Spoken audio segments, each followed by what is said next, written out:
అయితే నీకున్న పాప శాప రోగ దుఃఖముల నుంచి నువ్వు విడిపించబడతావని బైబిల్ గ్రంథం సెలవిస్తూ ఉంది. నువ్వు అనుకుంటున్నావేమో నా ఇష్టానుసారంగా జీవించడానికి నాకు అధికారం లేదా అని.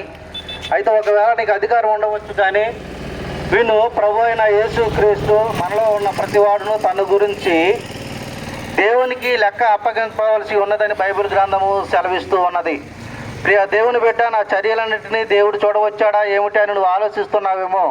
తప్పకుండా ఆయన దృష్టికి కనపడిన సృష్టము ఏదీ లేదు. మనం ఎవరికి లెక్క అప్పగించవలసి ఉన్నదో ఆ దేవుని కన్నులకు సమస్తమును మరుగులేక తేటగా ఉన్నదని ఎబ్రీయులకు రాసిన పత్రిక 4వ అధ్యాయం 13వ వచనంలో సెలవిస్తూ ఉన్నది. అయినా నేను ఎవరికైనా అన్యాయం చేయొచ్చున్నానా?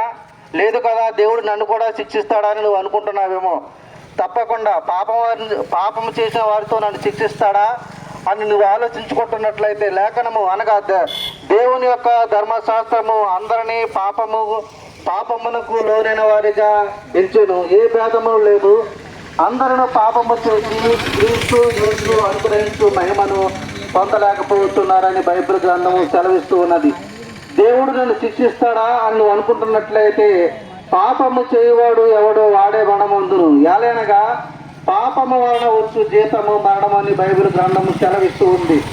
అయితే నేను ఇంతకు నశించాల్సిందేనా అని నువ్వు అనుకుంటున్నట్లయితే, అవును, కానీ దేవుడు కృపామయుడు కనుక ఎవడనూ నశించవాలని నిశ్చయింపగా అందరూ మారు మనసు పొందవాలని కోరుతూ మీ ఎడల దీర్ఘశాంతము గలవాడై ఉన్నాడు.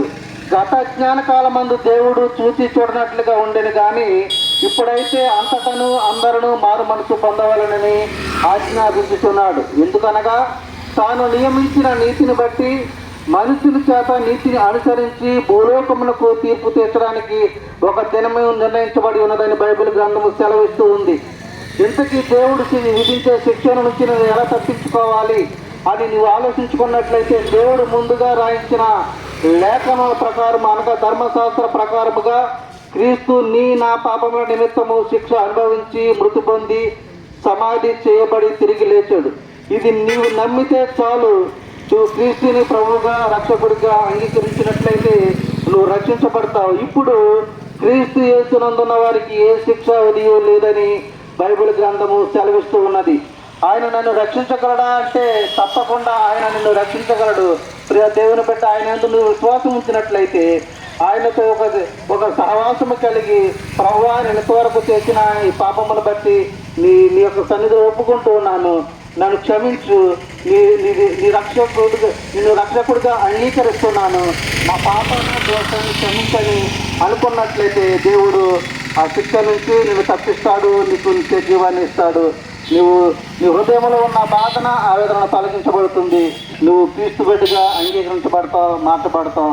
నీ హృదయానికి నెమ్మదిని, నీకు ఆరోగ్యమును, శాంతిని, సమాధానాన్ని గ్రహించేవాడు ప్రభు అయిన యేసుక్రీస్తు. అటు రీతిగా నువ్వు దేవుని వాక్యం ద్వారా నీ యొక్క హృదయమును సరిచేసుకుని దేవుని వద్దకు వచ్చినట్లయితే ప్రభువు నిన్ను రక్షించగలడు. అటు కృప నీకు మనందరికీ నీ దేవుడు అనుగ్రహించును గాక. ఈ కొద్ది వాక్యములు మన హృదయ తలంపులకు కావాలిగా ఉండును గాక. ఆమేన్. ప్రియమైనటువంటి దేశీయులారా, ఇంకా